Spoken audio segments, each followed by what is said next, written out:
BJP ने social media platform x पर post करते हुए लिखा है कि राहुल गांधी और तेजस्वी यादव की यात्रा के मंच से प्रधानमंत्री नरेंद्र मोदी की स्वर्गीय माताजी के लिए बेहद अभद्र भाषा का प्रयोग किया गया।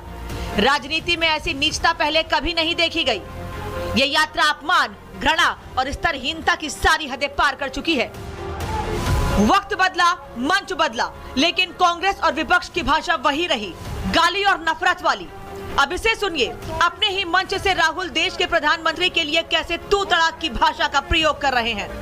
ट्रंप ने आज कहा कि जब हिंदुस्तान पाकिस्तान का युद्ध हो रहा था, मैंने फोन उठाया और नरेंद्र मोदी से कहा कि सुन, ये जो तू कर रहा है इसको 24 घंटे के अंदर बंद कर। राहुल की जुबान से निकला शब्द और उनके मंच से मोदी को दी गई गाली सरकार के लिए सियासत का हथियार बन गया है। माफी के बाद हमला थमा नहीं कि कांग्रेस के लिए नई मुश्किलें खड़ी होती दिख रही हैं। 1 सितंबर को पटना के गांधी मैदान में महागठबंधन की महारैली होने वाली थी, लेकिन अब जो खबर सामने आ रही है कि पटना प्रशासन ने रैली के लिए इजाजत नहीं दी है। लेकिन हैरान करने वाली बात यह है कि कांग्रेस की तरफ से इस पर कोई आपत्ति भी नहीं जताई गई। तो क्या रैली रद्द होने की असल वजह गांधी मैदान में जगह न मिलना है, या महागठबंधन को लग रहा है कि वहां भीड़ नहीं जुटेगी, या वजह कहीं महागठबंधन में कोई फूट की तो नहीं है? कहीं राहुल गांधी से तेजस्वी और आरजेडी की कोई नाराजगी तो नहीं है?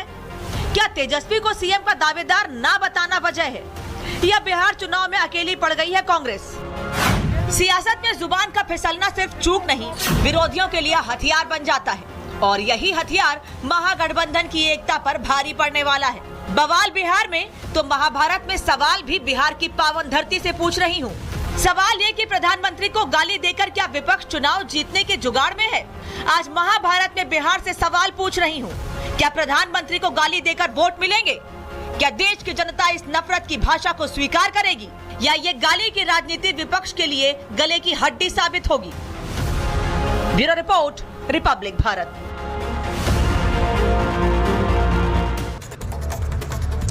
और मेरे साथ महाभारत में जो मेहमान जुड़ रहे हैं, मैं उनका परिचय आपसे करा देती हूँ। मेरे साथ बीजेपी के राष्ट्रीय प्रवक्ता गुरु प्रकाश जी जुड़ रहे हैं। हमारे साथ हम के प्रवक्ता श्याम सुंदर शरण जी जुड़ रहे हैं। कंचना यादव आरजेडी की प्रवक्ता है। जगदीश शर्मा जी कांग्रेस के नेता। अखिल स्वामी राजनीतिक विश्लेषक हैं। मैं शुरुआत सबसे पहले गुरु प्रकाश जी आपके साथ कर रही हूँ। ये जिस तरह से भाषा का इस्तेमाल किया गया है, हम ये जानते हैं कि पिछले कई चुनावों में, और खुद प्रधानमंत्री उसका जिक्र कर चुके हैं कि मुझे व्यक्तिगत रूप से गालियां दी जाती है, भद्दी भद्दी गालियां दी जाती है, ये उनका अपने शब्द हैं, लेकिन इससे मेरे काम करने पर फर्क नहीं पड़ेगा। लेकिन आपको क्या लग रहा है, बिहार की राजनीति में मुद्दे कम पड़ गए कि हम इस गाली वाली राजनीति पर आ गए? नहीं, देखिए सुचरिता जी, सबसे पहले तो हमें ये समझने की आवश्यकता है कि बिहार के लिए आज काला दिन है।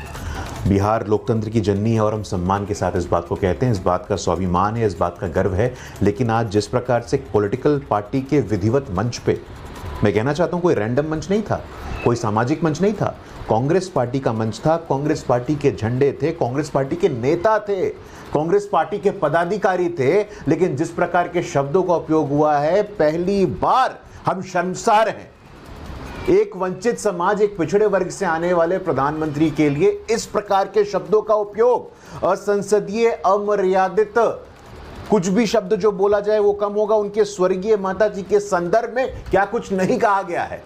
मुद्दा ये नहीं है सुचरिता जी, मुद्दा यह है कि जब इनके मंच पे ऐसा बोला जाता है तो इनके कार्यकर्ताओं का मन बढ़ता है, वो हिंसा करते हैं। मुझे लगता है कि भारत के इतिहास में इससे बड़ा हेट स्पीच कुछ और हो नहीं सकता है। पूरा का पूरा सोशल मीडिया आप देखिए, आज एक बिहारी होने के नाते पैटर्न क्या चल रहा है। कभी स्टालिन आते हैं, स्टालिन के पार्टी के नेता बिहारियों को गाली देते हैं, कहते हैं बिहारियों में बुद्धि कम है, कहते हैं बिहारी आकर के शौचालय साफ करते हैं। कोई काम छोटा बड़ा नहीं होता है। लेकिन इस प्रकार से रेवंत रेड्डी बिहार के डीएनए पे सवाल खड़ा करते हैं। चल क्या रहा है? बिहारियों को अपमानित करोगे, बिहारियत को अपमानित करोगे, बिहार के स्वाभिमान को ठेस पहुंचाओगे। लेकिन संवैधानिक पद पे बैठा देश का प्रधानमंत्री जो पिछड़े वर्ग से आता है, सामान्य परिवार से आता है, उनकी माताजी के संदर्भ में इस प्रकार के शब्दों का उपयोग, ये काला दिन है सुचारिता।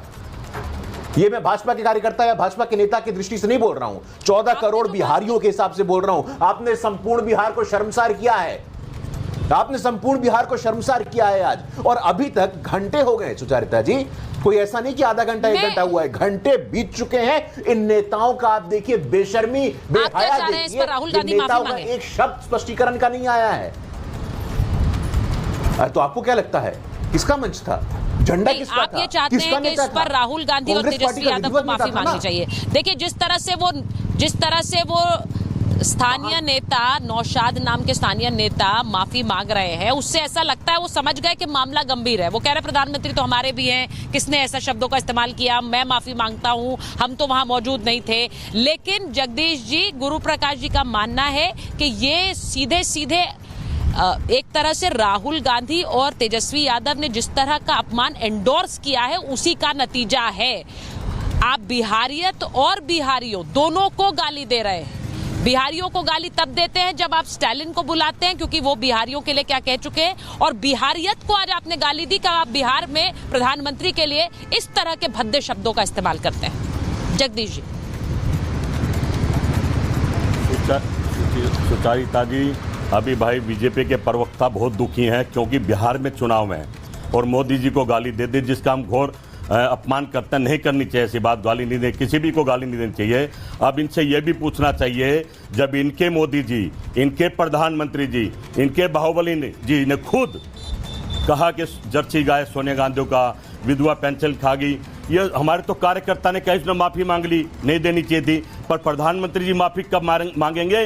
144 करोड़ लोगों से सबकी माओं को अपमानित करा, सबकी विधवाओं को अपमानित करा, वो कब मानेंगे? ये तो कहावत सुनी होगी, जैसा करोगे वैसा भरोगे, पर हम उसमें विश्वास नहीं रखते हैं। ये तो बिहार की चिंता सता रही है कि बिहारियों को गाली दे दिया। अरे भाई पूरे भारत की बात करो ना, भारत का प्रधानमंत्री, आपको कहना चाहिए था माँ बहन बेटियां सबकी बराबर है, गाली नहीं देनी चाहिए। घोर विरोध करते हैं हम भी, नहीं देनी चाहिए। नहीं पहले मुद्दे पर आइए, पहले मुद्दे पर आइए। एक मंच था जो सियासी पार्टी का मंच था, उस पर से इस तरह की भद्दी गालियां दिया जाना ये सही है? वोट चोर को पकड़ लिया है, ये सही है गलत है? ये सही है गलत है? मैं तो विरोध करता हूँ, कहीं भी नहीं दिया ना जाने। माँ बहन बेटियां सबकी बराबर, गाली नहीं देनी चाहिए। मैं तो सर नहीं दिया है। जगदीश जी क्या कह रहे हैं आप? न्यूज देखते नहीं क्या? नहीं, आप पूरा वीडियो नहीं देखते हैं, आप खबर नहीं देखते हैं, आप बस अपनी मंशा से खबर। नो जगदीश जी, खबर देखिए पहले। मंच पे से जो कहा गया वो सुनिए। वैसे वो सुनने लायक कतई नहीं है, मैं अपने दर्शकों को भी नहीं सुना रही हूँ, लेकिन वहाँ जो अब शब्दों का इस्तेमाल किया गया उसे पहले सुनिएगा। आप ये कैसे कह रहे हैं कि नहीं कहा गया? जो व्यक्ति जिसने जो स्थानीय नेता जिसने वहाँ ऑर्गेनाइज किया वो माफी मांग चुका है, वो माफी मांग रहा है, और आप कह रहे हैं बोला नहीं गया। करना इससे भी बुरी कोई गाली हो सकती है? अगर देश के मुखिया ने कहा जर्सी गाय का मतलब आप समझती हैं क्या है? महिला को क्या कहा जा रहा है? और वो भी देश के मुखिया के मुंह से, प्रधानमंत्री के मुंह से। आज तक तो माफी नहीं मांगी, न इनको तकलीफ हुई, सभी भारत की बहन बेटियों को शर्मिंदा कर दिया। हम तो फिर भी माफी मांग रहे हैं, मैं भी माफी मांग रहा हूँ। एक सेकंड, आप जगदीश जी मेरी बात सुनिए। आप जिस पहली बात तो आपको जानकारी नहीं है, आपने खबर ही नहीं देखी, आप कह रहे हैं ऐसा बोला नहीं गया। दूसरी बात, जिस मंच से गाली दी गई, स्थानीय नेता वीडियो बनाकर माफी मांग रहे हैं क्योंकि वो समझ रहे हैं कि जो हुआ है वो बहुत ही शर्मनाक है, इसीलिए वो माफी मांग रहे हैं। बीजेपी कह रही है माफी तो जो बड़े नेता हैं जिनकी रैली थी उन्हें मांगनी चाहिए। मैडम, प्रधानमंत्री के सारे मंत्री सोनिया गांधी, प्रियंका गांधी, राहुल गांधी को सुबह शाम गाली देकर कोसते हैं। हमने तो नहीं कहा माफी मांगी, भारत देख रहा है, जवाब दे देगा। चिंता इनको होगी है, बिहार का चुनाव लूटना है। अरे बिहारियों के पीछे तुमने क्या कर दिया बिहारियों के लिए? जो बिहारियों की वोट मांग रहे हो, काट दिया अपने दुनिया भर की वोट लोगों की। मुझे नहीं पता है। देखिए, मैं एक बात अच्छी तरह से जानती हूँ, और जरा जगदीश जी सुन लीजिए, क्योंकि मैं बाहर से शो कर रही हूँ तो आपको पीसीआर जरा मॉनिटर भी करना पड़ेगा ऑडियो। जगदीश जी मेरी बात सुनिए, आप जिस तरह से ये बात कह रहे हैं, किसी भी जगह, किसी भी मंच पर और किसी भी नेता के लिए, मैं तो प्रधानमंत्री की भी बात नहीं कर रही हूँ, किसी भी नेता के लिए अगर इस तरह की भद्दी गालियां और भद्दे शब्दों का इस्तेमाल हो तो we all need to stand up against it. मुझे नहीं लगता है कि किसी को भी ये भाषा पसंद है। आप उनकी माँ के लिए गंदे शब्दों का इस्तेमाल, उनके लिए गंदे शब्दों का, ये हो क्या रहा है? मुद्दों की कमी नहीं है इस चुनाव में, और अगर आपको एक मुद्दा नहीं मिल रहा है तो आप भद्दी राजनीति पर उतर जाएंगे, कोई उम्मीद नहीं करता है। मैं एक बार बड़ी खबर बता रही हूँ, योगी आदित्यनाथ क्या कह रहे हैं जरा सुन लीजिए। पीएम मोदी के अपमान पर योगी आदित्यनाथ भड़के हैं और वो कह रहे हैं ये 140 करोड़ भारतीयों का अपमान है। पीएम के खिलाफ ऐसी भाषा निंदनीय है, कह रहे हैं योगी। बिहार और देश की जनता इसका करारा जवाब देगी, तो ये कह रहे हैं योगी आदित्यनाथ। बिहार के लोग भी इसका करारा जवाब देंगे। अब मैं ये समझ रही हूं योगी आदित्यनाथ जो कहना चाह रहे हैं इसका सीधा मतलब क्या है। क्या श्याम जी हमारे साथ हैं, मुझे बताया जरा। कंचना जी भी आ गई हैं। कंचना जी, जिस मंच से ये इस तरह की भद्दी भाषा का इस्तेमाल हुआ है, यहाँ गुरु प्रकाश जी बैठे हुए हैं और आपके आने से पहले वो ये कह रहे थे, क्योंकि ये जो नौशाद नाम के व्यक्ति हैं जो स्थानीय नेता हैं, उन्होंने एक वीडियो जारी किया, माफी मांगी है। गुरु प्रकाश जी कह रहे हैं देश के प्रधानमंत्री का अपमान जिस पार्टी ने एक इच्छा से किया है उसके जो बड़े नेता हैं वो माफी मांगे। कंचना जी, देखिए सुचेता जी, पता नहीं गुरु प्रकाश जी को ये इन्फॉर्मेशन है या नहीं है, जिस लड़के नौशाद का आपने नाम लिया। सबसे पहले बता दें कि प्रधानमंत्री जी जो घुसपैठिए करते हैं ना, तो ये जो व्यक्ति आया वो घुसपैठिया था। किसका? बीजेपी का घुसपैठिया था, जो पूरा नैरेटिव चेंज कराने के लिए हमारी रैली में, और जब खत्म हो गई रैली, खत्म हो चुकी थी, वहां से सब मूव कर चुके थे, वहां पर घुसा और इस तरह से गाली दिया, वीडियो बनाया, लीक करवाया ताकि ये नैरेटिव बने। और वही नौशाद लड़के ने, अभी हमारी बात हुई, उसने कंप्लेन किया हुआ है, वीडियो दे दिया है पुलिस को, फोटोज दे दिया है, बोला कि ये यही व्यक्ति था, गाली दिया मोदी जी को, आप इसको पकड़िए। पुलिस किसकी है? इनकी है। अभी तक पता है क्यों कार्रवाई नहीं हुई? हमने पूरा जब सबूत दे दिया है भाई पुलिस को, तो पुलिस को कार्रवाई करनी चाहिए ना, लेकिन पुलिस कार्रवाई नहीं कर रही है। कारण यह है क्योंकि ये प्लांटेड था, बीजेपी का था, पूरे एसआईआर वोट चोरी के मुद्दे को भटकाने के लिए इतनी कोशिश कर ली, ये नहीं भटका तो अब गाली पे आ गए। वैसे ही जैसे मोदी जी कहते हैं हमको इतने किलो गाली दी जाती है, जब इनको कोई मुद्दा नहीं मिलता तो ये गालियों को किलो में तौलते हैं। हम तो कह रहे हैं भैया सरकार आपकी है, स्टेट में है, आपके पास फोटोज है, आप पता करवा लीजिए वो कौन था। वो आपका बीजेपी से प्लांटेड नहीं निकले तो बोलिएगा, इसलिए आप उस पर कार्रवाई नहीं कर रहे हैं। पूरा एविडेंस आपको सौंप दिया गया है, कहां पर आप सो रहे हैं, कहां पर आपकी पुलिस सो रही है। तो इसलिए ना नैरेटिव को ऐसे सेट मत करिए। वोट चोरी के मुद्दे ने आपको परेशान कर दिया है और इसीलिए आप सब के सब कूद गए हो कैसे नैरेटिव बदला जाए। गुरु प्रकाश जी, यही कारण है। ट्रंप धमकी दे दिए, धमका दिया आपको, आपके पास कोई जवाब नहीं है। देखिए कंचना जी जो बात कह रही है, गुरु प्रकाश जी वो कह रही है पुलिस आपकी है, सरकार आपकी है।